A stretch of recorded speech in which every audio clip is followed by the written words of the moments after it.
લોકસભાની ચૂંટણી પહેલા કોંગ્રેસને વધુ એક મોટો ઝટકો લાગ્યો છે। રાજુલાના પૂર્વ ધારાસભ્ય અમરીશ ડેર કોંગ્રેસને કરશે રામ રામ। અમરીશ ડેર 2 જ દિવસની અંદર ભાજપમાં જોડાઈ શકે છે। અમરીશ ડેરને ભાજપમાં મહત્વની જવાબદારી પણ મળી શકે છે।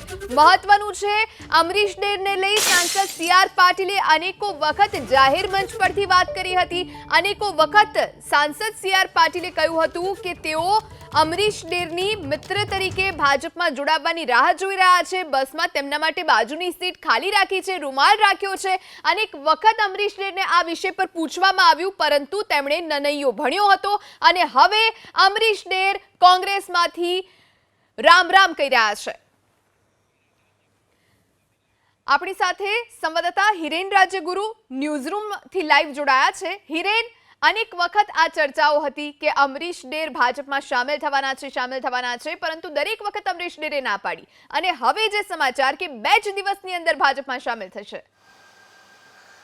અમરીશ ડેર દરેક વખત ના પાડતા આવ્યા છે અને અત્યારે પણ જ્યારે ફોનમાં તેમની સાથે ટેલિફોનિક વાતચીત થઈ ત્યારે પણ તેઓ કહી રહ્યા છે કે હજી આવું કંઈ નથી। આ પ્રકારેનો જવાબ તેમણે ટેલિફોનિક વાતચીતમાં મને અને મારા સહયોગી કલ્પેશ રાવલ બંનેને આપ્યો છે, પરંતુ જે પ્રકારેના સમાચાર અને તર્ક હાલ સામે આવી રહ્યા છે એ મુજબ આગામી 2 દિવસની અંદર અમરીશ ડેર કોંગ્રેસ છોડી અને ભારતીય જનતા પાર્ટીમાં જોડાય તે પ્રકારેની માહિતી સામે આવી રહી છે। રાજુલાના પૂર્વ ધારાસભ્ય અને કોંગ્રેસમાં અત્યારે કાર્યકારી પ્રમુખ તરીકેની જવાબદારીનું નિર્વહન કરી રહ્યા છે।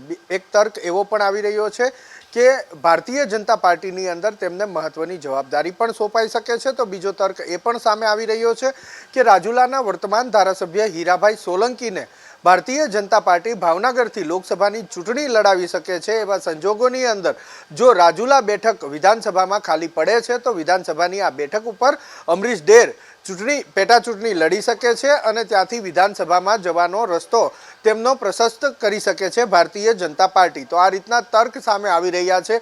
જો કે હજુ પણ ચોખવટપૂરી માહિતી ક્યાંયથી નથી મળી રહી, પરંતુ તર્કના આધારે અને અટકળ જે પ્રકારેની ભૂતકાળમાં વહેતી થઈ હતી એ મુજબની અટકળો હાલ પણ વહેતી થઈ છે કે અમરીશ ડેર ભારતીય જનતા પાર્ટીમાં જોડાઈ શકે છે। એક નક્કર વાત એવી પણ સામે આવી રહી છે કે મંગળવારના રોજ, એટલે કે આવતીકાલે નહીં અને પરમ દિવસે મંગળવારના રોજ અમરીશ ડેર ભારતીય જનતા પાર્ટીમાં વિધિવત જોડાઈ શકે છે, તે પ્રકારેની નક્કર વાત પણ અત્યારે અહીંયા સામે આવી રહી છે। પરંતુ અમરીશ ડેર હોય કે અમરીશ ડેરની ટીમ હોય, તેમાંથી કોઈ પણ વ્યક્તિ હાલ તો મગનું નામ મરી નથી પાડી રહી, પરંતુ એટલું સ્પષ્ટ છે કે જો કોંગ્રેસ છોડી અને ભારતીય જનતા પાર્ટીમાં અમરીશ ડેર આવે છે તો તેને મહત્વની જવાબદારી સોંપાઈ શકે છે। પછી તે સંગઠનની જવાબદારી હોય કે રાજુલા બેઠક ખાલી પડે અને પેટા ચૂંટણી લડવાની જવાબદારી પણ હોઈ શકે છે।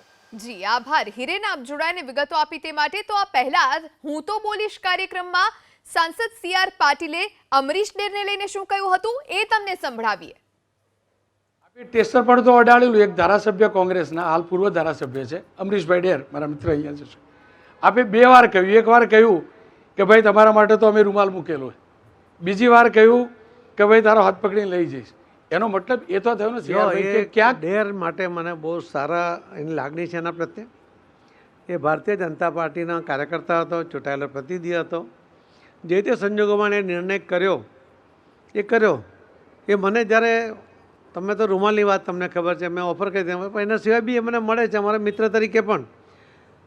ક્યારે અમે એને ફોર્સ નથી કર્યો, એણે મને એની જે કંઈ મજબૂરી હતી એ પણ એને કહી છે અને મને એવું લાગે છે કે એણે જે નિર્ણય કર્યો છે એ યોગ્ય છે।